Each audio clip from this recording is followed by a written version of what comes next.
Okay, welcome to the hands-on portion. This is about folder redirection. So, let's start with roaming profiles. One way that you can have it so that people's stuff follows them around is this thing called roaming profiles. Now, your profile is absolutely everything about you. So, for example, if I go here and I'm going to go down to, C drive, and I'm going to go look in the users, and I'm going to pick me, and there's, I guess this guy then rather. There's an awful lot of folders and a lot of stuff here, right? I mean, it's got, app data and desktop and documents and downloads and favorite, blah, blah, blah, blah, blah, blah, blah, blah, blah. So this could be relatively substantial. So this profile is actually stored on the server. And every time you go to a PC, it copies this thing down to that PC that you're visiting. Now, this works really well if A, you got a fast connection, and B, you don't have that much stuff. Because otherwise, every time you log into a machine that you've never been to before, it's going to say, hang on a second, and bring everything down. Okay, I don't particularly like this because that means no matter where I go in the company, there's going to be, my files are going to end up scattered over, 15 machines, and it's going to stay there forever? Now, there is a way that you can tell it, okay, I don't want you to do this on every machine. There's a thing called a primary computer, which means if it's not on the list, then don't bother to do this. So this could be an awful lot of stuff. So it might take a while, but everything gets copied over. If you wanted to make sure that, all your shortcuts and your favorites, personalization, your background and, everything, right? I have seen a scenario where this was used, and that was a person who was visually impaired, and they had a high contrast setting. They had super large fonts. They had a blinking cursor that was, the size of a golf ball. And so no matter what machine they went to, they had to have their specific profile set up to be able to sit down at any machine and do some work. Pretty cool use case. All right. So let's say I have two machines that I routinely work on. Maybe I spend, I don't know, this is a stupid example, but let's say I spend 1 week on this machine and then 1 week on this other machine. And then I switch back and forth because I'm going, 1 week I spend it at factory A and 1 week I spend it at factory B. And whatever I did over here, I want it to be over there too. That works. But copying it does take a bit of time. Now, let's talk about pros and cons. So pros would be, well, this will work even if the server is down because I've already got it, right? It may be old, but it's there.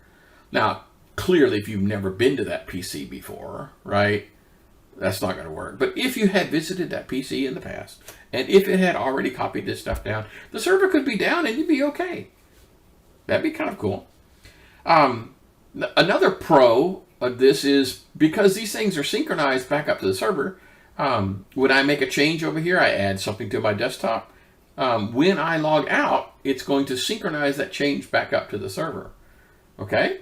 So that's pretty cool. And that means I'm no longer responsible for doing any backups of my own files because it's stored on the server and the IT department is now doing that. Okay, the cons. Well, lots of bandwidth, right? Lots of disk space. And it takes a heck of a lot longer to log in and log off because the machine has to say, no, wait a minute now, hang on. And then when you log off, it goes, hang on a second, let's see what's changed. And then there are some issues with what happens if you have like a Windows 7 machine, a Windows 8 machine, a Windows 10 machine, a Windows 11 machine? Can you really have just one profile that'll work on all those different versions of Windows? No, not really. There is a way you can tell it, okay, depending on what operating system, copy down this version of the profile, but it sucks. Okay, so there are some options. One of them is called roaming profiles. That means any change that I make will get synchronized when I log out. That's pretty cool. Another one's called mandatory, which means every time I go in, I get a standardized copy. Maybe it has like the corporate logo in the background, and the start page on the browser brings up the corporate web page, and that kind of stuff. Now, I am allowed to make changes, but when I log in a second time, it goes back to the original. In other words, none of my changes are saved. And there's one called super mandatory. That's kind of silly. But basically, same thing, but no changes are allowed at all. I mean, you're stuck with whatever they gave you. If they, if they want to take something off the start menu, well, then by God, it's just gone. Okay, so I mentioned that you could filter this because this is kind of a disruptive technology. I mean, copying files every single time you log in. Man. So there's a thing called a primary computer. Now, this is kind of odd because for reasons that I don't understand, they did not make this easy to do. It is painful, okay?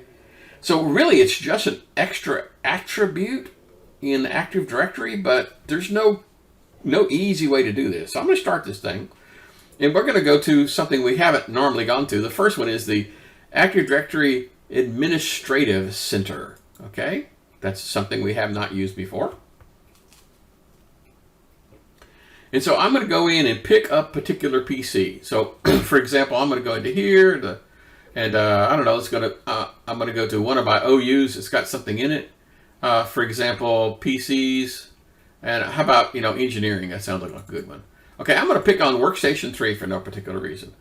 Okay, so now that I got that, I'm going to do a right click and say Properties, and it's going to bring up this goofy thing. Talks about all this stuff. And then this is the normal stuff that you could see, the person's name and all the rest of the junk. But I'm going to go down here to extensions because we're going to make some tweaks to this thing. And so here's the extensions. And so let me just go through security settings and locations and password and then attribute editor. Look, I tell you, this is not easy. Well, it's not difficult. It's just they certainly don't make it easy. Wouldn't it be kind of cool to have a checkbox that says, hey, make this a primary? That ain't the way it works. So what we need is we need what's called the distinguished name. And instead of having you noodle it out, we're going to go grab the distinguished name from a thing called distinguished name. So I'm going to go to distinguished name right here. And I'm going to copy that. I'm just going to use a Control-C, right?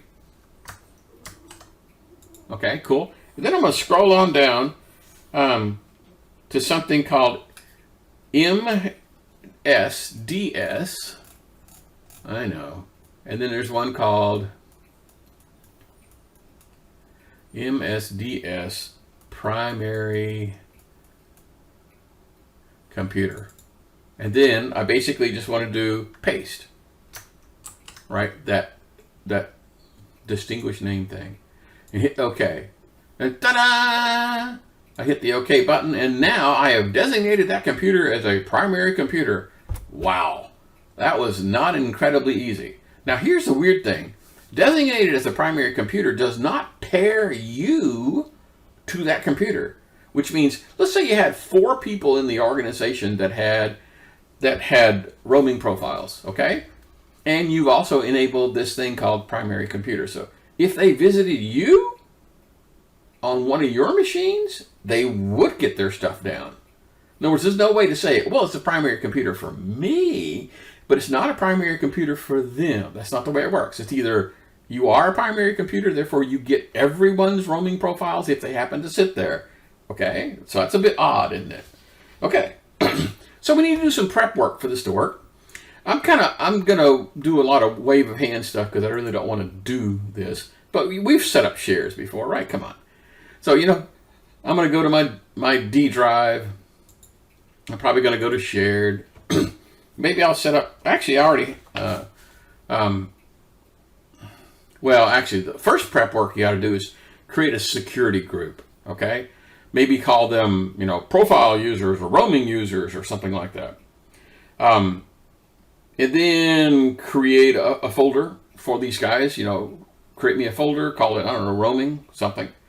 And then set up some specific permissions for NTFS permissions for this guy we'll be sharing out. They need list folder and create folder, okay? Because after that, it's going to be theirs, and you have to turn off inheritance so that this high-level permission is not replicated down, and the machine automatically will put their. By the way, when you first enable this thing, it says, "Hey, would you like me to take your current profile as a starter? You go, yeah. You hit the button and it brings it up there the first time. Okay, so how do you enable roaming profiles? Well, I'm gonna shut this guy. Well, I'll minimize him. All right, I'm gonna go back to just plain old Active Directory users and computers like we've been doing before. Okay, and so let me go find somebody. Okay, good. So how about, I don't know, John Smith. That sounds like a good one. And so I got somebody, and I want to bring up the properties on this guy, right? And then over here, there's a thing that says profile. And they have a thing called a profile path.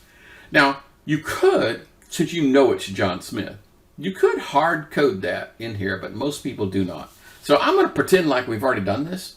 Okay, so that would be, server 1, and then the name of the share, let's just call it, I don't know, profiles. Maybe you called it profiles. And then instead of hard coding this, I'm going to use %, then a thing called username. And this is an environmental variable. So the % means when this machine looks at this, it's going to substitute the current users for that environmental variable called username. Okay, this is just kind of an easy way of doing it. And if you remember to do it this way all the time, when it comes time for you to try to do this with Active Directory, because you're going to do this, here I'm doing it specifically as one person, but if I turned right around and tried to do something similar to this in Active Directory, it's going to be one entry and it's going to have to use that guy. Okay? Okay. So, here's the thing. This probably is not the right way to do this from the properties. Just telling you. That's probably not the way to do this. More than likely, we're going to configure a GPO, because this technique, I'm going to hit cancel. This technique won't allow me to do a lot of the things I want to do. So what we're going to do is we're going to go get us a GPO, and we're going to figure out how to do this. So I need to go to here and group policy management. And I'm going to create me a new guy. I want to call him, I don't know, roaming.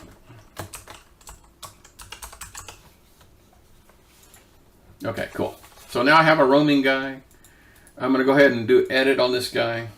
And so here's the thing, it's a little weird. It's in the computer configuration, not in the user configuration. That's a bit odd, because I'm going to be applying this GPO to a set of users, and yet the configuration for roaming profiles is not in the user space. It's in computer space. It's not a problem. It's just up to now we've never had that. Okay, so I'm going to do this. So I'm going to go computer configuration. I'm going to go policies, administrative templates, system, and then user profiles. So go down to here and say, dang, user profiles. And here's where you go in. There's one in particular. This is set roaming profile path for all users. Okay, set roaming profile path for all users logging into this computer. And then if you also wanted to do the thing with the primary, I have to go back up to here. Okay, and well, okay. I can say, where is that guy? Doggone it. Download roaming profiles. I wish these things were alphabetical. Okay, can I click on that? Download roaming profiles on primary computers only. So I select both of those things and then apply this GPO. Okay, so I built me a GPO. I'm going to hit cancel here. I built me a GPO, and it's time for me to link this GPO to something. Except that's not normally the way this works. Normally you want to link this to a subset of a GPO, not an entire, subset of an OU, not an entire OU. But we're coming up on the 15-minute mark.